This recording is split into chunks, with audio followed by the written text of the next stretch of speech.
ñu mën a jot si li nga xam te moom mooy suuf soosu. tout à fait kër yooyu. ñu wax ci beneen mbir mu nekk wàllum passeport diplomatique yi. nga xam ne ñu ngi ciy tudd seen ay mbokk activiste ku mel ni comme kilifa bu Y'en a marre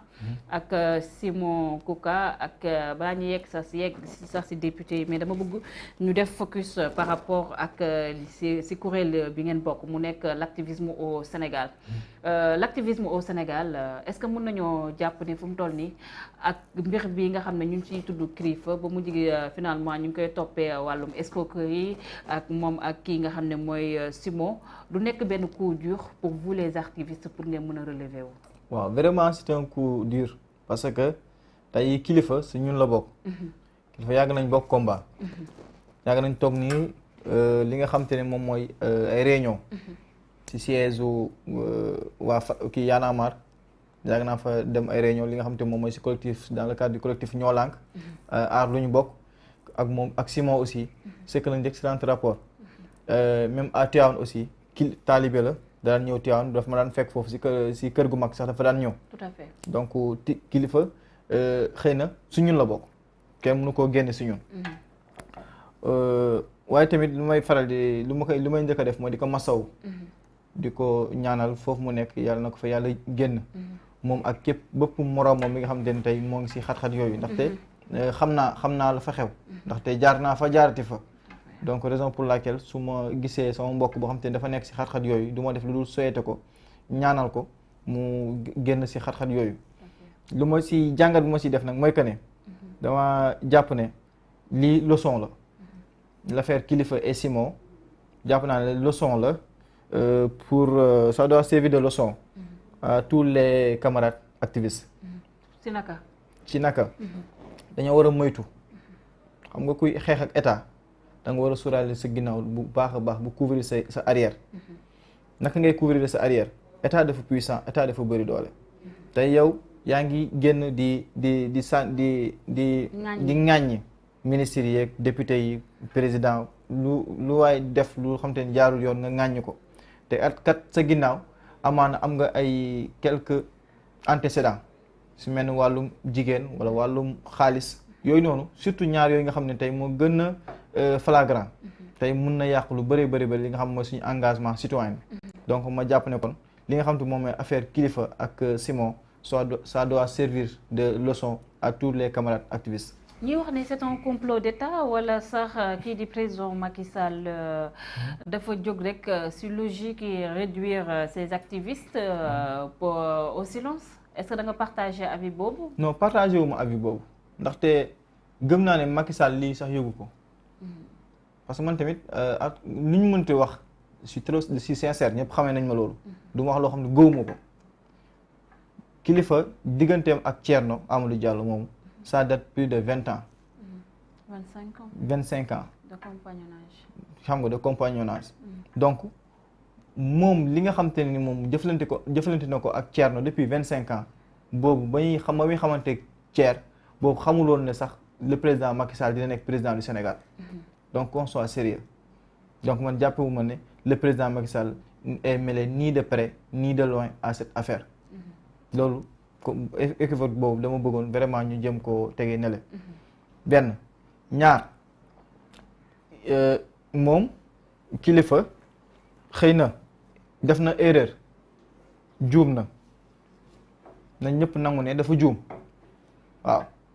juum na juumteel goo xamante ne tey amaana dina ko coûter cher. wala dina coûter le monde de l'activisme au Sénégal cher aussi. non parce que finalement yéen a prôné woon nouveau type de citoyen. à chaque fois ñu gisoon leen aussi comme ni nga ko waxoon ngeen di joxe ay leçons de vie pour ne pas dire des leçons de morale tey jii ñu leen di dégg ci ay mbirum escroquerie. finalement est-ce que duñu wax ne carrément avec cette affaire Kilifeu ak Simon ak yeneen affaire yoo xam ne peut-être am na ay dessous de table yoo xam ne kenn xamu ko jotul Sénégalais yi ñun ñëpp dans notre écrasante majorité ñu defaat suñu ndëpp national pour génne suñu dëkk bi ci guuta finalement xamatoo koy jox confiance. gis nga njàpp loolu duma ci ànd ak yow. waaw ndaxte yàlla dafa def moom yi nga xam ne mooy Kilifeu. certes c'est un camarade. mais nekkul ne activistes yi ñoom ñoo def kilifa moom moo am problème activistes yi nag moom kenn mënu ko cee génne parce que gis nañ engagement citoyen am depuis boobu ba léegi waaye damaa jàpp ne comme ça moom gis nañ ne carrément modèle la ci li nga xam te moom mooy milieu activisme bi donc ñun yi nga xam te ne ñun ay jeunes activistes lañ ça doit nous servir de leçon man foofu loolu laa gis te loolu laa gëm léegi nag nekkul ne kilifa nu mu mel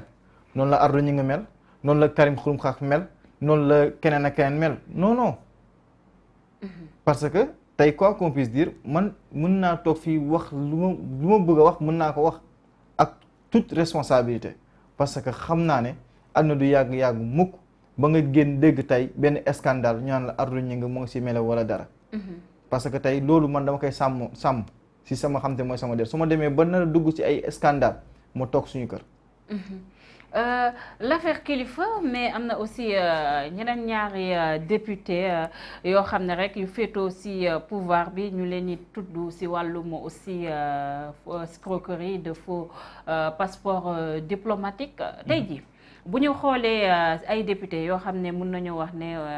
tuddoon na leen si ay mbirum faux billets ay député yoo xam ne mbirum viol bien vrai que l'affaire est toujours pendant devant la justice tey jii ñuy wax aussi ay député yoo xam ne mën nañu wax ne dañoo représenter askan bi foofu lee si assemblée nationale ñi lañu tuddaat si ay mbirum escroquerie tey est-ce que tey jotul député yi ñu xool carrément nan lañ leen tabbee waaw loolu dëgg la waaye jàpp naa ne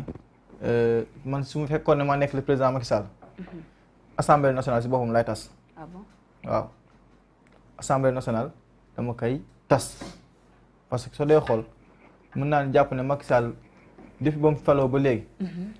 problème majeur bi mu am yëpp soo dee xool sont les membres de sa majorité ñoom ñoo ko causé rawatina li nga xam mooy député yi dégg nga fi problème de faux billets nga déggaat tey ñu ne problème de passeport diplomatique te du ñaar ñu ngi ciy dégg ñett la donc loolu ça pose un grand problème léegi nag lan la ñu war a poser question mooy que ne ñun ñan ñoo war a nekk suñu ay représentants parce que tey aussi ñun dañoo war a poser la question à savoir ñan ñoo ñu war a représenter ñan ñoo war a nekk baatu askan bi baatu askan bi dafa war a nekk ki nga xam te ne tey moom mooy ki nga xam day trafiquer faux billets ki nga xam te ne aussi day trafiquer de faux passeport diplomatique loolu ça pose problème te jàpp naa ne image du Sénégal la ñuy yàq. surtout par rapport ak image du Sénégal. image du Sénégal lan la passeport yi diplomatique sénégalais di jar au niveau international. au niveau aussi ay questions yu ñu war a posé la moo tax yenn cas yi nga xam te ne bu xasee ba am si ab réew. rawatina mu laal benn institution bu mag a mag a mag boo xam te ne mën naa jàpp mooy deuxième institution du Sénégal l'Assemblée nationale bu amee le président Macky Sall doit prendre ses responsabilités. léegi ñu jeexal seen mandat en 2022. mais na taxaw écraser assemblée nationale bi. ñoom ñu ngi am seen malaani kiiraay kii di Babacar Biaye ak Mamadou Sall bien vrai que kilifa kenn mënu ko faral par rapport ak lu mu def mais est-ce que traitement bi nga xam ne moom la ñu defee par rapport ak l'affaire kilifa ak ñi nga xam ne ñooy député war nañoo yem traitement bu ñu xoolee kilifa laalewul lenn ci deniers publics amul benn ndomba tànk aussi ci réew mi tey est-ce que jotul député yooyu ñu dépêché dindi seen ay malaani kiiraay wala président de la république Macky Sall intervenir ci mbirum ci affaire bi. xam nga njàpp man xam nga dafa am lu mu mës a gëm benn philosophie. mooy que askanu Sénégal lu ñu mën a muñal majorité présidentielle bi lu ñu mën a muñal Macky Sall ak ay ministres ak ay députés ñun duñ ñu ko muñal. parce que ñooñu ñi nga xam te ne tey mooy ministres ak députés yi fi nekk ak le président Macky Sall. président Macky Sall dafa ñëw prix nee na moom am na 8 milliards. ci ki nga xam te moom mooy ay fonds propres.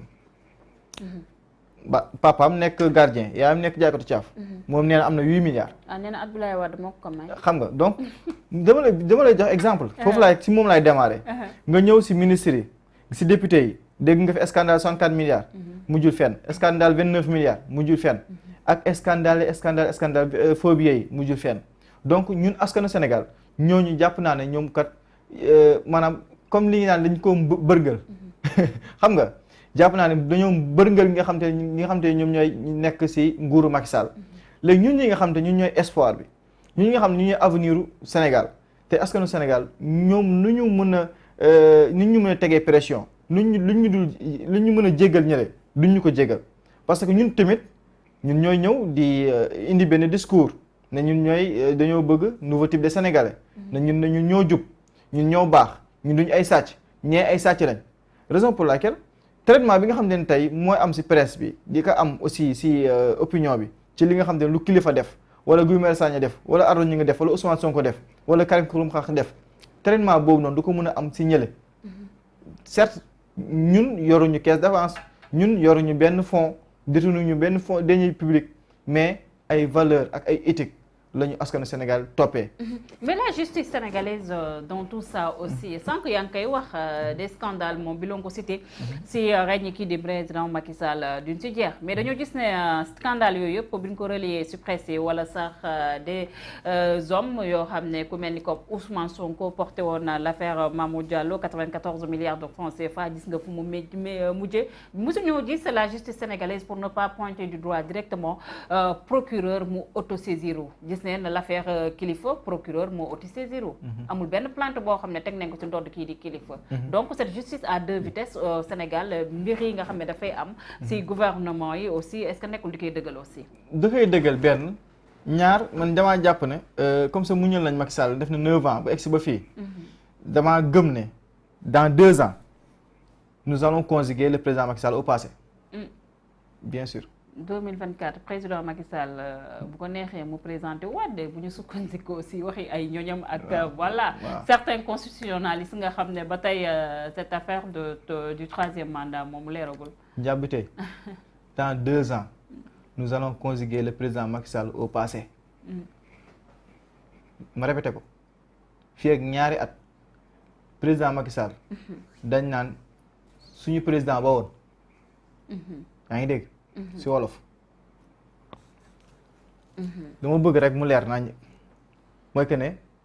ñun ñii nga xam te ñooy nekk ci ujje politique bi comme ni ko ñu koy faral di waxee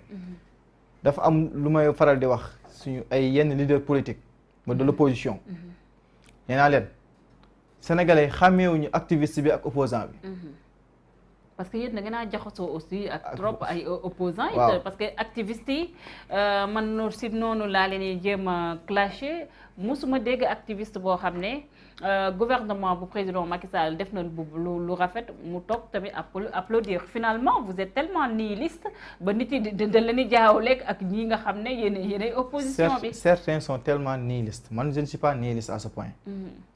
Sénégalais ñu ngi may seetaan lépp lu ma gis loo xam ne lu rafet la dama ciy ànd. lépp loo xam te ni gis naa ne lii mën na yàq suñu réew dama koy taxaw dénoncer ko tey injustice bu amuloon activiste du am politique bu amuloon opposition du am mais tamit injustice bu amuloon activisme du am te société bu nekk dina am injustice te injustice boobu noonu soo dee xool ñu koy causer ñu ci ëpp ñan la mooy ñu nekk ci côté pouvoir bi raison pour laquelle ñun ñi nga xam ne activiste dañuy xeex injustice raison loolu moo waral ñun ñuy teg casquette opposant parce que ñun à chaque fois dañuy jàkkaarloo pouvoir bi nga xam te ne tey ñoom ñooy def injustice boobu donc c'est très normal nag lu may wax ci loolu leen la jàpp mooy que ne ñun Sénégal ñun ñooy avenir u dëkk bi tout à fait surtout les jeunes waaw ñi nga xam ne ñooy ndaw ñi ak opposition bi tey ñi fi nekk jeexal nañ léegi nag fan la ñu war a poser question mooy que ne sénégalais li ñuy wax mooy que ne dañ naan Macky Sall dafa bon ñi nekk ci ujju politique bi tamit ay escroc lañ ay trafiquants de faux passeport lañ bala nga fay jëlee lu bon teg fi lu bon te ñu fayoo ci lu bon li rek looloo fi nekk mooy que ne le président Macky Sall tey chance bu mu am pour 3e mandat bi pour 2024 ci opposition bi la comment scandale yi nga xam te ñoo ngi koy ràññee ci opposition bi ñun ñoo war a xoolaat suñu bopp toogaat ñun activistes yi membres société civile yi